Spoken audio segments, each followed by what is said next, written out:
I just had to cancel my Disney vacation plans due to the park closures. Disney had a special summer offer for people who are affected by the closures. I'd like to tell you all about what the cancellation process is like and what that special package truly entails.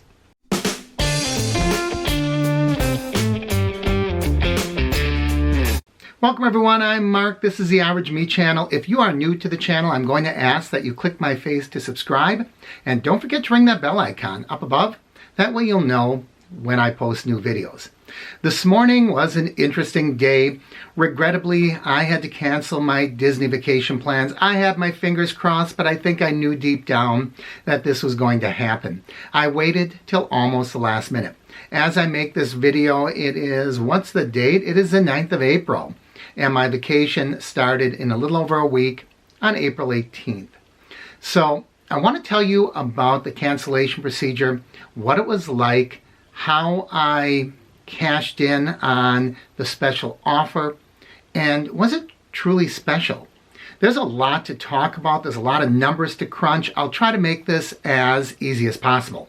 Now, when you call Disney, and by the way, I'm going to say, keep an eye on your email because you're probably getting special communications from Disney. Now, there's a lot of phone numbers, including phone numbers on the website, but the phone number that I got that related directly to my vacation plans was in the email. It was different than anything I found online. As a result, I think I was able to get to a real live human being pretty quickly. So let me tell you how everything unfolded. I had 4 days scheduled for my wife and I to go down on April 18th.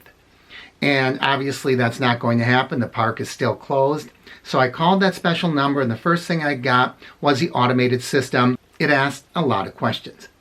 First, it wanted to know your confirmation number, wanted to know did you want to change or cancel, and then it gave you a pretty long spiel directing you to the website and trying to encourage you to go to the website. I didn't want to do that for a number of reasons. I prefer person-to-person human contact. You can get more questions answered, and sometimes you can get exactly what you want because a website doesn't always know. It's not a human being, right? So I said, no, I'll wait for a person. It only took 2 minutes. So I thought that was fantastic that I was able to talk to a person in just 2 minutes. And once I got on, I'm going to try to go through the numbers.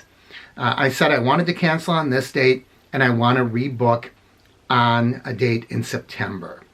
So that would have been a pretty simple process in and of itself. Except now I wanted to cash in the special offer. Now let me read it to you.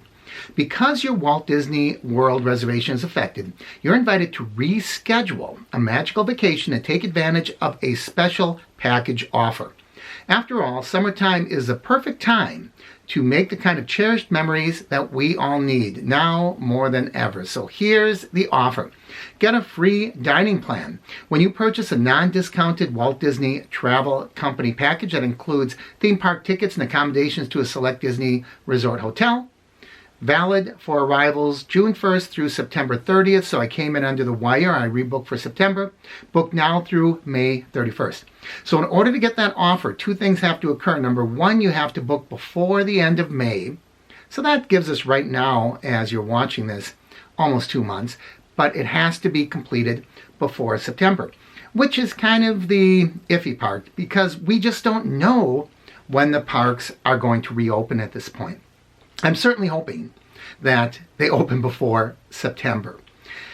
Why did I pick September? Why so far out? Well, there were a lot of things that are affected by this. Number 1, I didn't want to say June. Maybe it'll be open in June, but we don't know. And then have to completely rebook and go through the whole process over. The second thing, June, July, August, it gets very hot down there. So I thought maybe into September. By that time, the food and wine will be in effect because right now, the reason I wanted to go down was for the flower and garden. And I'm going to miss the flower and garden, meaning I'm missing getting this year's magnets. So that was why I moved to September. Now, if that's all I wanted to do, I would have been fine, but I wanted to cash in on this dining plan. Here's where it got a little rough. Both my wife and I are season pass holders. So we do have, or I should say annual pass holders, which means we booked the hotel, but we didn't have to buy tickets. And this states here a package that includes theme park tickets and accommodations. All right. So I said, well, what will that cost? Well, here is the second rub. In order to cash this in, I could no longer, not only did I have to buy a package with tickets that I don't really need, but I could no longer benefit from my annual pass holder discounts. So here's what happened. Moving from April to September. Now understand, I did add an extra day. I went from 4 days to 5 days. So it went from $871 and change to $986.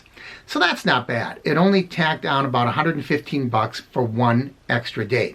Now, as an annual pass holder, I don't really care. I'm paying for a hotel room, which is pretty cheap. This is at Pop Century.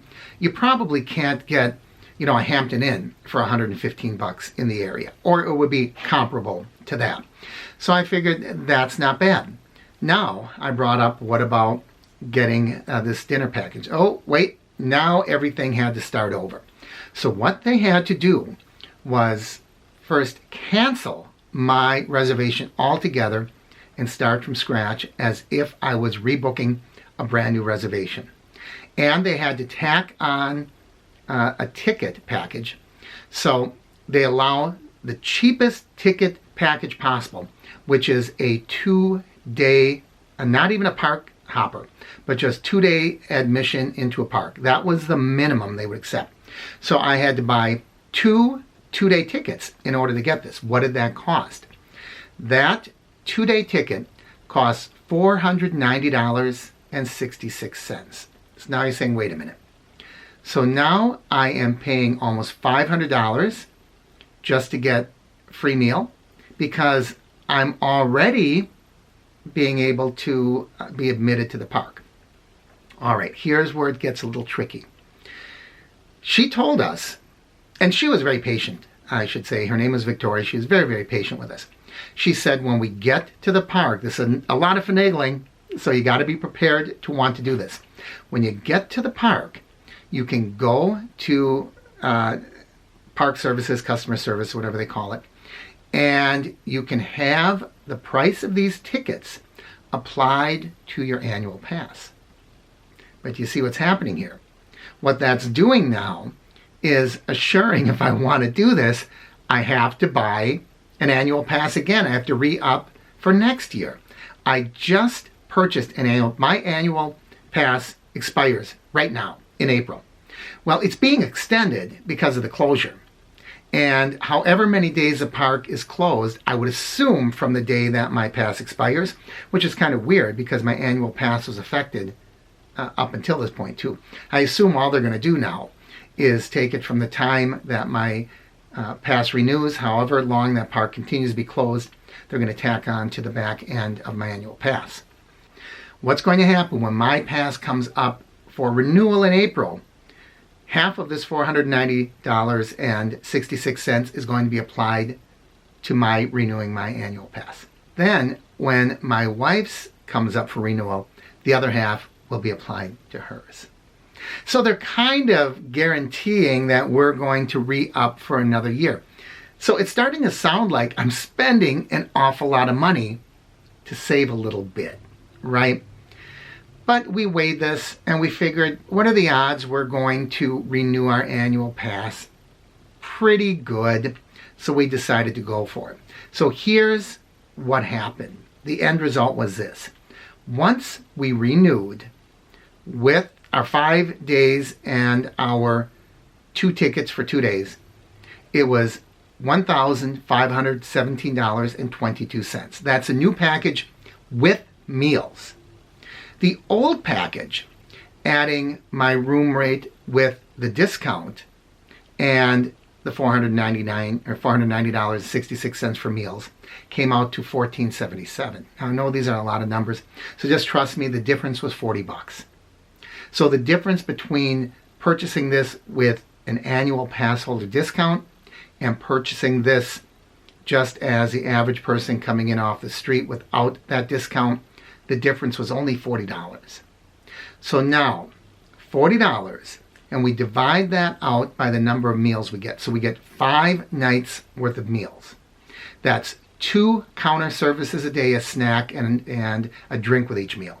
So that's 2 drinks a day, 2 meals a day, counter service, not sit down, and you get the mug, the refillable mug.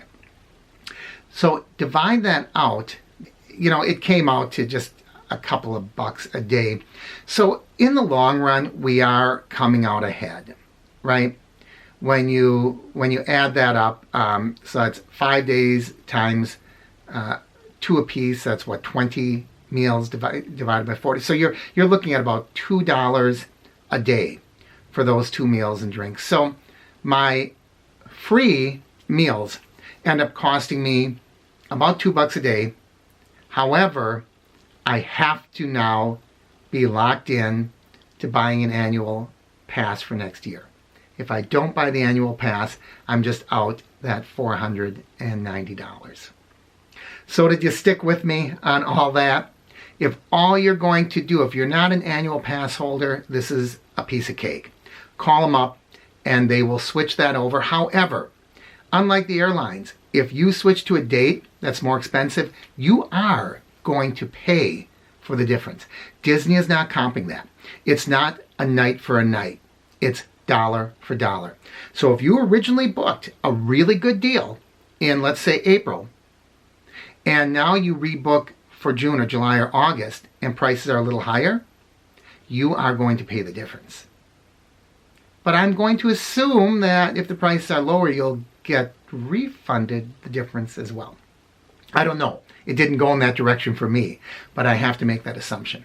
So if you're just going apples to apples, you're just canceling 4 days here and replacing them there, it's real simple. They'll cancel and replace it, and they'll either refund or debit the difference. If, however, you are going to have to change like I did, if you want to take advantage of it and you're an annual pass holder, quite a bit more complicated. You'll have to rebook as a non-pass holder, buy tickets, have the tickets applied to the next time you renew your pass, and then, work out the difference for yourself. For us, it did work out. I know this was a lot to absorb, but this is not an uncomplicated procedure. I will say this, however, the people at Disney were wonderful. The person I talked to on the phone was so helpful, so patient. She answered every one of our questions, and she did it very clearly. And although this can be a very frustrating time for everybody, I'm happy overall. In the end, I was going to pay $871. I'm going to end up paying $1,517. But I'm getting an extra night. I'm getting all the free meals when I'm there. And I'm getting almost $500 applied to renewal of 2 annual passes. If you have any questions, I'm happy to answer them. Leave them down below. As always, I encourage you to like and share the videos. If you're not already subscribed, please click my face in the corner to subscribe. And if you ring the bell icon, you'll be notified and you will know when I post new videos. You'll stay in the loop and you won't miss anything. Thanks for watching and enjoy your Disney vacation.